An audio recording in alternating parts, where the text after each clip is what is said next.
और महिमा ऐसा है सुनीले की माई बात बड़ी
परमादरणीय डॉक्टर मिथिलेश कुमार सिंह जी।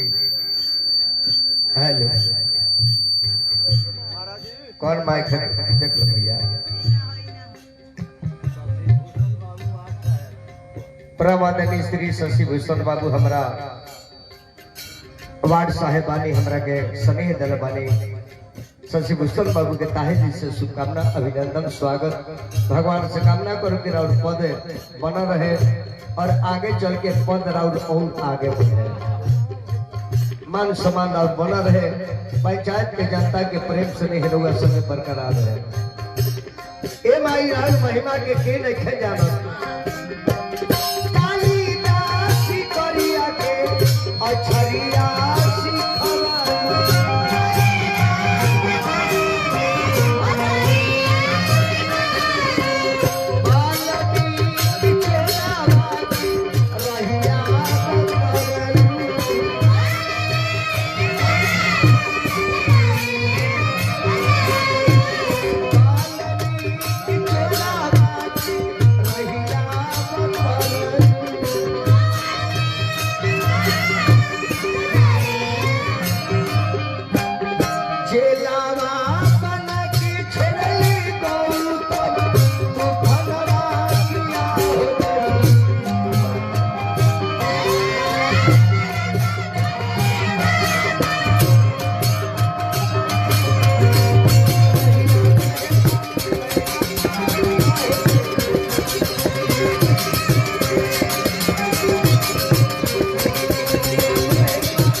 भक्ति दिल बजाओ जे तनी माई के दर्शन करी, श्रोता के दर्शन करी या भजन गाई। लेकिन कृपया ध्यान देना है, एक तो धर्मस्थल है, दाहिने साइड माता है, बाएं साइड में छठ माता है और बीच में हमारे सब महानुभाव सजन वृंद, हमारे परिवार के, हमारे घर के भाई बंधु चाचा नौजवान साथी बबुआ सब में बटिका। आप कृपया हरकत नहीं करेंगे, क्यों? नहीं तो सीसीटीवी कैमरा के निगरानी में है। कहे का मतलब कि जौन बजिए तो साफ सुथरा बजिए, नौका बजाओ चाहे पुरनका बजाओ, माई की हर निमन चीज बजाओ, यही कहे का मतलब है। हमारा बर्तन से मतलब नहीं के, धुन से मतलब ये धुन बर्तन, बर्तन से ताल्लुक नहीं खे, तो में का धरत ऐसे हमारा मतलब। जगह चिंजवन हो तो दुकानदारी हो जाए। जवन कलाकार जगह न चिन्ह वो कलाकारी न कर सके। ए जी का बेचबा तहारी तो यह जनक बाजी, दुर्गा जी का मंदिर बजा, चूड़ी बेचबा, सिंदूर बेचबा, प्रसादी बेचबा, चुनरी बेचबा, तहार मान सामान मिली। अब हेजिया के अंडा उबाले लगबो तार तो सलिए लोग उगा कही हेजी के भैया ना हो रात दिन हर पदर के भेज दी। ए सब जगह चीन जाइए, बिजनेस कर लीजिए। आवता धड़ाई के काहे कम हो गई। बेंजू के तन उठा दो सर भाई, बेंजू के टोन डाल दी हल्का, टोन डाल दी। हाँ अमित तन उठा दी।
निरोग रह स्वस्थ रह। कितना निमनी गावे वाला गौले बाप लिखे वाला लिखले बा। लूता दियवा बार के जा मैया के आरती उतार के जा, अब बक्सा के साउंड बढ़ा के जा। पिछला मुड़ी हगुआ के ना जा, लड्डू काढ़ के जा। अबे मेरा चील और ढील कहाँ रहता, अब रूसी भले हो गए। कितना निमन गीत बा। अल्लू दिया बार लमाई के आरती उतार लो। ऐसा हर पत्नी के पति के सुझाव निमन देवे के चाहिए कि आई बड़ू तो दिया बार लो अमाई के आरती उतार लो। लेकिन मेहरारू को लायक बने के पड़ी। कैसा तनी मरद से कौन प्रकार के गलती हो गई तो मेहरारू को ऐसा चाहिए कि जाए तो भला है बुरा है, मेरा पति मेरा देवता है। अभी ना जो कहे ना निमन है बाबू है, मेरा पति मेरा न्योता है। हाँ न्योता के रिश्ता लेकर रखे कि सदिये भी जलो ना तो देख ले बनी छाता के कमानी में गोभ के अदालत में बैठा झाड़ू से बाहर देला। ऐसा ना करे के चाहिए। और परिधि सीधी के शुभ लाभ के फोटो बा, गणेश जी के फोटो बा, वो हमारा सुहाग के सर्टिफिकेट हो, इसे ओकरा के कदर से रखे के जाई बाहर ना डर के। बबुआ तने बढ़त नहीं के भाई, जोर बढ़ाओ। हेल ना हमार भाई हमारे ने सोंडवा भाड़ा पर चलावता रहे।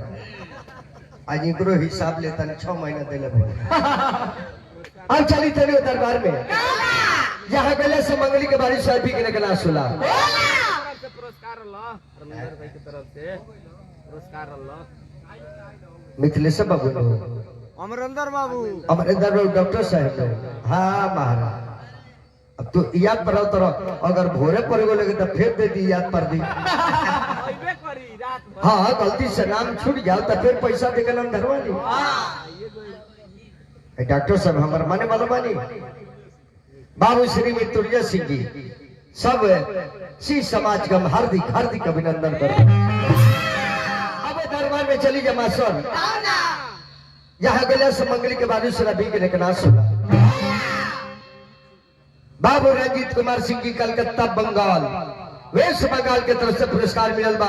जहाँ भी बिहारी भाई जहाँ भी हमारा परिवार के लोग होके स्वस्थ रहे मस्त रहे और अपना रोजी रोजगार में व्यस्त रहे वही बाबा किए चले के बाद यहाँ गला से मंगल के बाद स्वाभिक निकला गाँव में तो महादेव महामहिम महाधीश ये करके महादेव को हरियाणा अगर शिव नहीं होते तो सृष्टि नहीं रहता। इसलिए लिखा जाता है सत्यम शिवम सुंदरम जहाँ सत्य है उसी जगह पर शिव है और जहाँ शिव है वही जगह सुंदर है। शिव ही जीव है और जीव ही शिव है।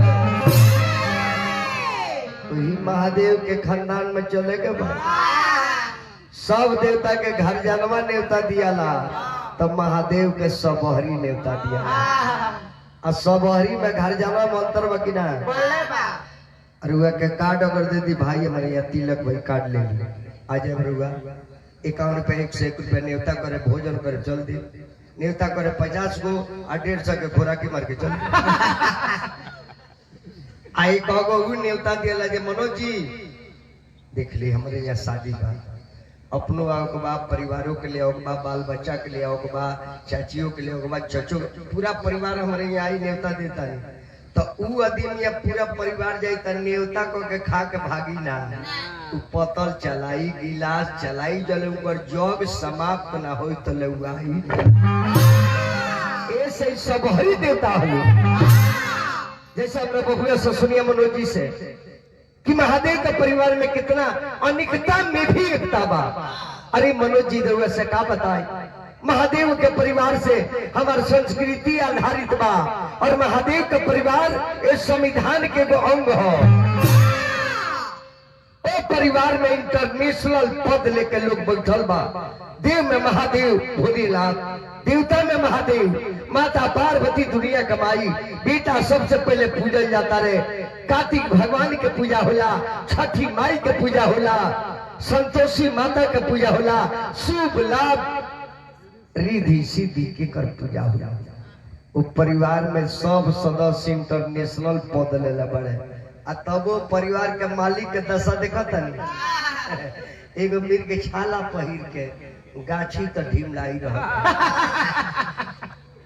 जेकरा परिवार में इतना पावर के लोग बा तब वो बुढ़वा के कोनो अहंकार बा ना घर बा ना दुआर बा रहे के जगह बा। एगो हमनी के परिवार बा एगो परिवार में केहू अगर वार्ड से जीत जाता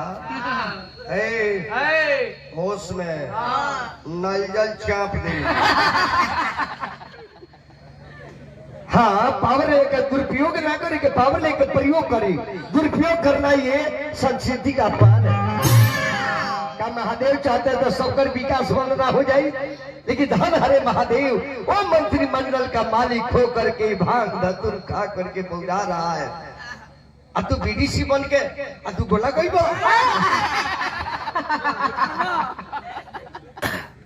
इनका से पूरा उम्मीद मारे वाले चिंता मत कर पंचायत के लोग से हम भरोसा दिवाओ तनी दुर्गा जी का लगे मनोज जी तहु से कहता है ये पंचायत कति जहां से भी जवन चीज ले आवे को हुई हमारा सहयोग लिया प्रखंड में होके जिला में होके या राज्य में होके विधायक किया होके चाहे मंत्री किया होके हमरा के कहिया और कई आदमी नालिश कर लेके रोड बिगड़ल बा बनवा दिया दुर्गा जी तक जाके बन जाए सब नया इनका बनाओ के बाद हम जहाँ कहबता हम चले इतना तो हमारा लगे लूर बोलले भाई मनोज कोनो एमपी एमएलए के लगे जाके भीख मांग ले सर जी एगो पंचायत बड़ा गरीबी बा, कुछ दे ना दिए, तारा लाज लगी हमरा कौन?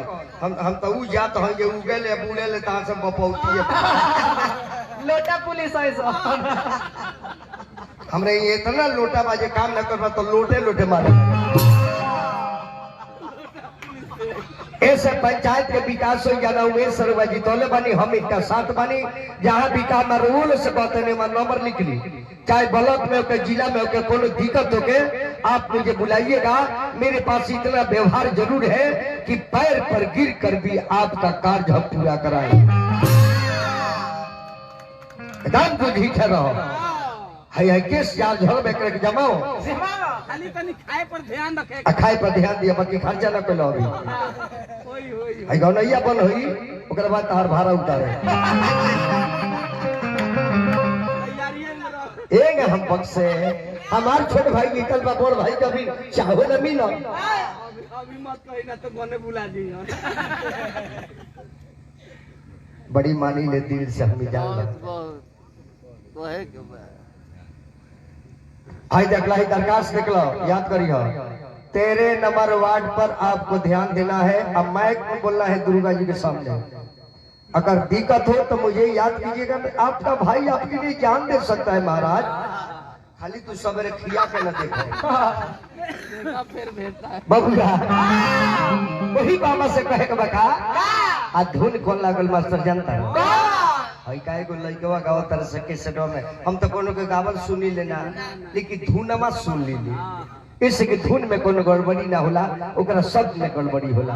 और बताई का नगर से सौरिया वाला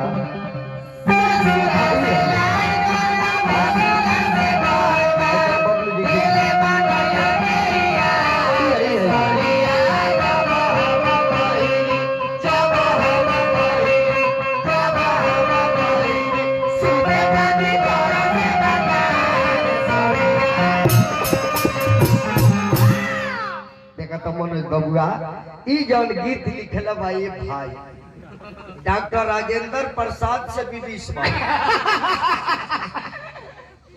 बढ़िया बोल तुलसी बाबा इज्जत लेके चल गई। ए बरा यदि तुलसी बाबा रहते न तो कवि जौन भइल बाड़े तो उनकर हार्ट अटैक करा देते। और देखी तो का लिखले बा, सरिया जब हम पहिली, एकर मतलब बराबर पहने के नहीं के कहो हो सकता है जीवतिया के पहनत हो के आ बाकी दिन यूरिया के बोरा पहनत हो। कैसन साड़ी रहे जे पियवा तरसे लगे दादा, साले भर पी तो कोमा में चल गए रहते। लेकिन यही बात के हम कहा ले चलता नहीं।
अभी अभी हमारे साहब आ रहे हैं कलिया रोक बाबू श्री सुभाष सिंह जी जयकार हो, मल्लिकार सबके जयकार हो, परिवार में सालों भर मंगल होके। परम आदरणीय श्री अभिमन्यु बाबू हमरा इन नैहर जाए के भाव पर 1 रुपया दिलवा निर्वाह का हम प्रणाम करता। कलाकार के पास अदाकारी नहीं तो कलाकारी बेकार है, अदाकारी के बाद ही कलाकारी है। हम तो जाने कि हमारे भौजी कहाँ से आ गई। देखिए बहुत शक्ति सरी लहर कोरोना के कहता जावता, अब हई हमारे का भौजी कहता, एक माई हमार मौगी और हम एक भौजी।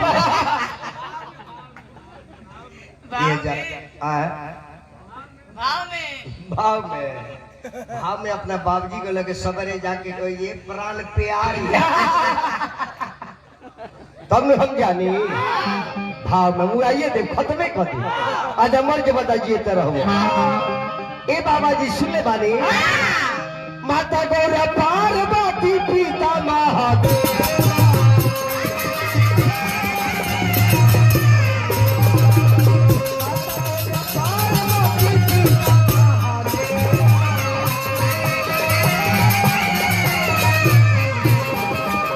लड्डुआ के भोग लागी संत कारे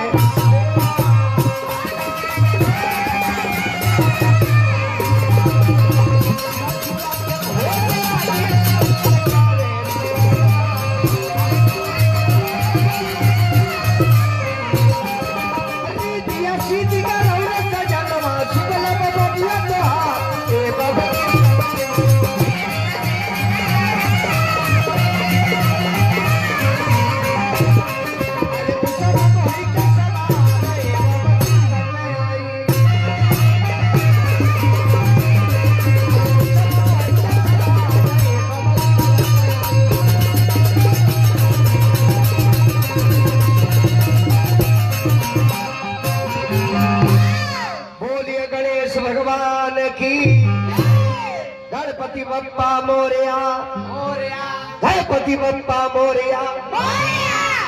अब एक भजन एक लाइन को माई के गाय जन माई के बल से ये चाचा हम चिल्लाता नहीं और वही माई के बल से बैठ के सुनाता नहीं। कौना माई के बोल से? अरे दादा के कौना? मत बोल, अब तो का तू मेहरारू लगता है। अब तो राय से भौजी कहे के बाद आई अगर हमार लड़का सुन ले सो वाह गेल हाई तरह के गेलिए सो वाह मरिए सब पीठ पर जे दो दहरा ऊपर अरे वो सीन खत्म बा। सीन खत्म बा तने कन के मुंह पर कहियो नु मारी थप्पड़ जे जबड़ खराब हो पनीर फेंकल। ए अब वही माई के लग गया माई के बल से चिल्लाता नहीं, वही माई के बल से रोल बैठ के सुनाता नहीं। ऐसे बचो कर सकता ना माई के बल पर। आहा माई महादेव और माता दुर्गा इ दुगो आदमी ना रहते तो दुनिया रही ना केहू के छोड़ले रहती, केहू के ना छोड़ले रहती। आ ये दोनों आदमी के भोजन का हो महादेव जहर पी गईले अब माई जहर के पेड़ पर रहतिया। हमनी के इमली आम लीची केरा उनाका मुनाका खाता नहीं, हमार माई ऐसा पतई पर रहतिया जन दतुअनो तीत पतइयो तीत फरत तौनो तीत। ई माई बाप जी जहर पिया तरह हमनी के निमन निमन चीज दल बाई। यही माई के बुलावे कहो जन माई के कृपा से ब्रह्मा जी सृष्टि का रचना करेले, यही माई के कृपा से विष्णु जी रक्षा करेले और यही माई के कृपा से शिव जी संहार करेले। आई तीनों शक्ति माई हमनियों के देले बिया। कैसे? अरे वह धान बोले रनिया ना ई ब्रह्मा जी के काम रहलो, धान बोलिया बीज डलले रनिया ब्रह्मा जी के काम रहलो, वो धान के रक्षा कनिया ई विष्णु जी के काम रहलो। आ जब धान पाकले हा तो हसुआ से गर्दन कटिया ई है शंकर जी के काम। श्री श्री करता आप है, पालन करता आप है और वक्त आने पर संहार करता भी वही माई के बोला तनी शर्मा जी हुलकुआ उठाए। अरे ये तो महादेव डीजे हो। ई तो चलो नीमन बात एक तो सब केसीए खारिज को हो गए। ई बात सही कहले कि महादेव के डीजे है, ई भोलेनाथ के डीजे है। और ये गरी डीजे बजता ही ना ये घड़ी तो गांव में डीजे बाजे लगता बाबू साहब तो 16 वर्ष के तो लड़का अंडर बियरे खोल देते नाचे खाती लागत है जब बाजे डीजे तो देख ली गांव में ठीक है ठीक है।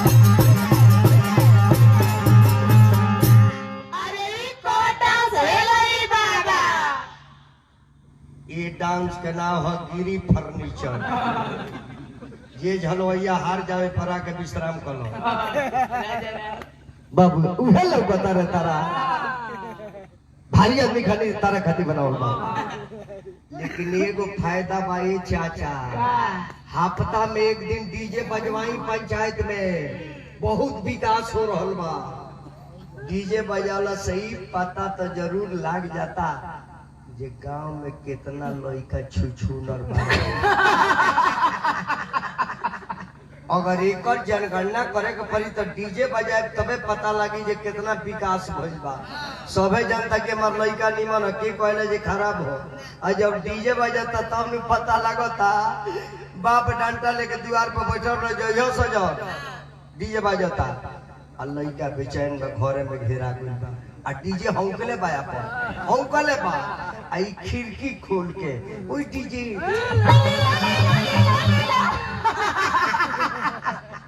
पापा ओकर जान गले के रे हमरो घर हरिचंद्र आइल बगारे हरिचंद्र हाँ हरिचंद्र राजा हरिचंद्र वाला डीजे पर के बाना तने उठाई शर्मा जी उठाई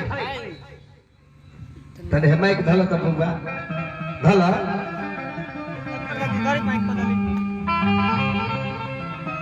मैं सटाओ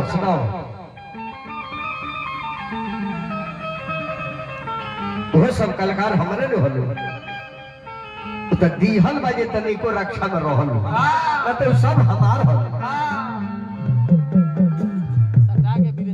तने और उठाइए करे के गम को माइक या हुर का पगाल बजे लेता आनंद रहली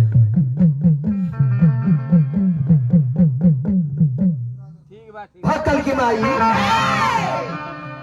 ताहरे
1000 रुपया पुरस्कार प्रकाश बाबू हमारा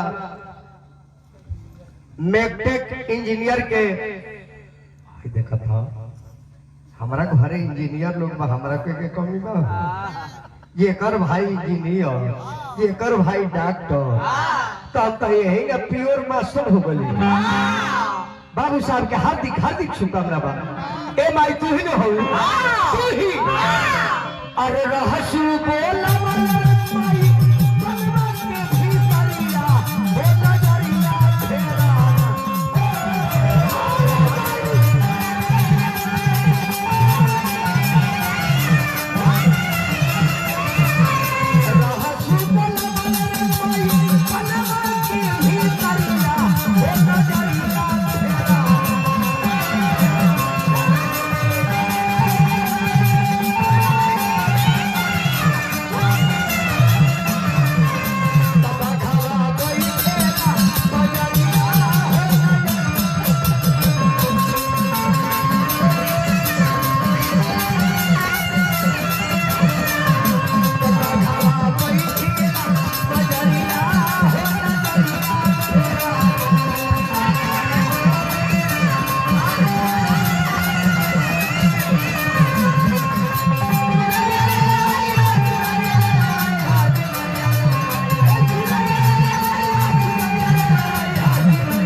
बोलिए सच्चे दरबार की लास्ट में हनुमान जी के जय बोला मास्टर। जहाँ भी हरि के चर्चा होला कथा प्रसंग गीत संगीत होला वो जगह पर सबसे पहले हनुमान जी आई ले आ कथा